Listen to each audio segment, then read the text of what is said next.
This video will change the way you understand the story of Judas forever, because you're about to discover that every step he took was part of a divine plan that no one ever dared to imagine.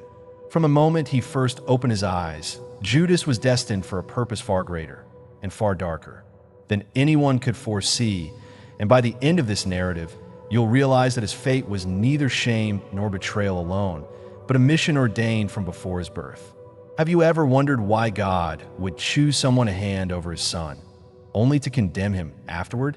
What hidden truth lies behind that infamous kiss in the Garden of Gethsemane? And could there be a reason so profound that Judas himself agreed to play the role history brands as traitor? Keep listening, because each question will bring you closer to an answer that turns betrayal into the ultimate act of obedience. Imagine the dusty roads of first-century Judea just as dawn breaks, and picture a child born into a world of turmoil, his cradle set beside his mother's prayers for mercy and his father's silent tears. From that very cradle, a mysterious weight pressed on his tiny shoulders, as if the heavens whispered of a destiny both majestic and terrible. We don't know his first words or the lullaby that soothed him, but we do know that every storyteller who would later speak of Jesus felt compelled to mention the disciple who would deliver him into the hands of men. Why was Judas, the least expected of all, chosen for this role? And what secret plan did Jesus and his Father share with him, hidden from the other 11? As he grew, Judas watched Jesus perform miracles that defied reason, turning water into wine, healing the blind, stirring the dead with a single word. But he never questioned why he, of all people, walked beside this Galilean carpenter. He saw the crowds cheer and the Pharisees fume. Yet in Judas's heart there burned a question. Was he a servant of light or a pawn of darkness? You'll hear in a moment the first clue to his true purpose. But before that, let's pause on the moment the entire world watched him make his fateful decision. Picture the cool evening air in the Garden of Olives, the moonlight dancing on the olive leaves, and the hushed whispers of soldiers creeping closer. Judas steps forward, his hand raised to Jesus' shoulder. What did he feel in that heartbeat before the kiss? Shame? Resolve? Doubt? The answer lies in a hidden conversation that no one recorded in the canonical Gospels. But right now, let's leave him poised on the brink of action and step back to uncover the threads that led him here. Long before that night, Judas had heard prophecies older than the hills. Ancient psalms that spoke of betrayal and sacrifice woven into the tapestry of salvation. He knew the scriptures better than most. He could recite the lament of the suffering servant, whose stripes would heal us, and the voice that foretold a shepherd struck down so that the sheep might scatter.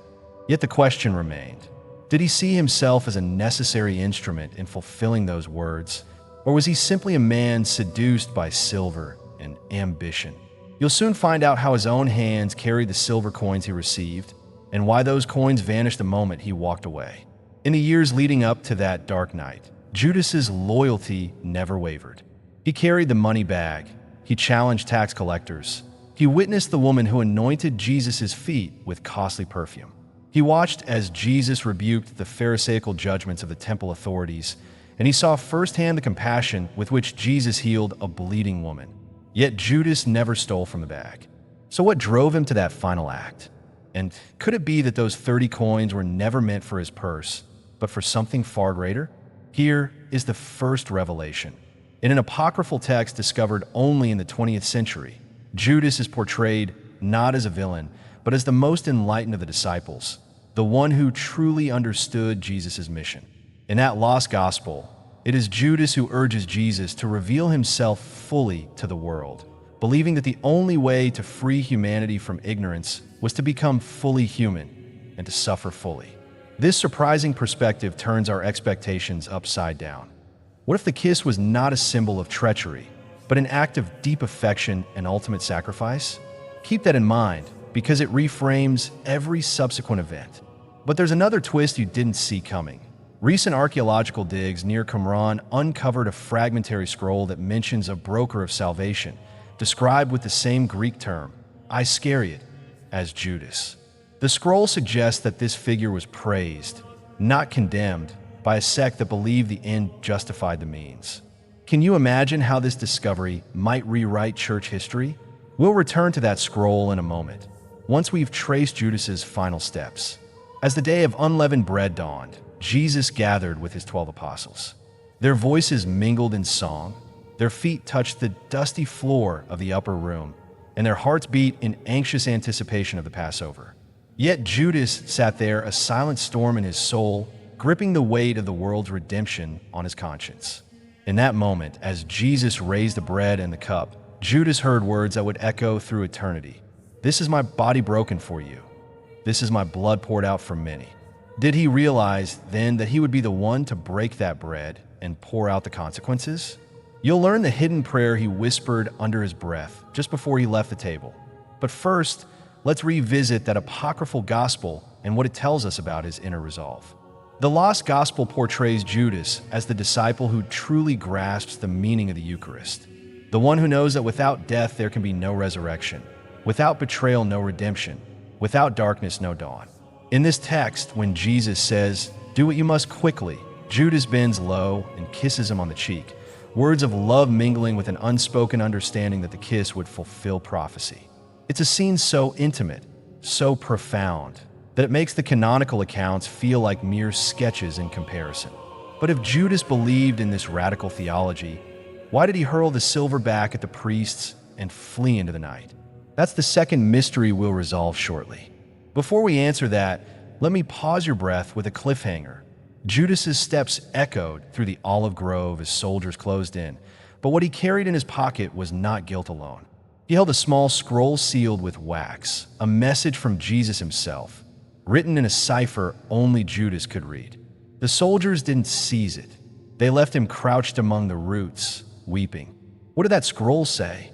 We'll come back to that moment and unveil its contents. But first we need to understand how this message ties into the ancient prophecy from Isaiah's suffering servant. Isaiah wrote of a man despised and rejected, pierced for our transgressions, whose soul made an offering for sin. For centuries, scholars debated whether these words referred to Israel as a nation or to a singular messianic figure. But in that scroll Judas carried, the prophecy was cited alongside a directive: when the hour has come, make their unbelief the vessel of your victory. In other words, Judas was chosen to catalyze unbelief, to compel the world to witness the ultimate overturning of death by life.